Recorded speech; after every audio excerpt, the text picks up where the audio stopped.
Tapos na ang halalan pero kagabi nagkaharap ang magkatunggaling SK Kagawad na ito sa Barangay Lingtan sa Bangged Abra. Ito'y matapos makakuha ang dalawa ng parehong boto. Upang masagot kung sino ang panalo, pinagpili sila sa draw lots. Pagkatapos, binuklat nila ang nakuha nilang papel. Ang nakakuha ng may sulat na SK Kagawad ang siyang idineklarang panalo.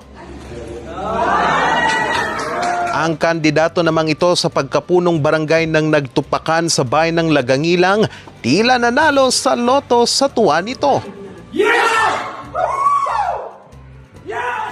Ilan lamang ito sa mga eksena sa mga presinto na tabla ang resulta sa probinsya ng Abra. That's the reason why we cannot complete the proclamation in these areas kasi nag-schedule ang mga electoral boards ng drawing of lots, particularly in these municipalities.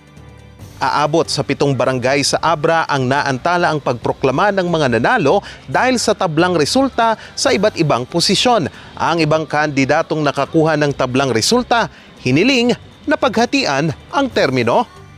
That is not allowed. We have rules to follow.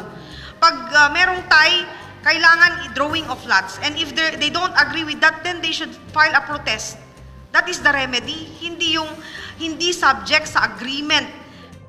Sa buong probinsya ng Abra, inaantay na lang na magproklama ang barangay bunag sa bayan ng Lacub. Ito'y dahil hirap ang isang presinto sa barangay na makapagpadala ng resulta ng halalan dahil sa kawalan ng signal. Dahil dito, sinuong na ng mga guro sa nasabing presinto na suungin ang 2 araw na lakaran makapunta lang sa COMELEC office ng Lacub para bilangin ang boto.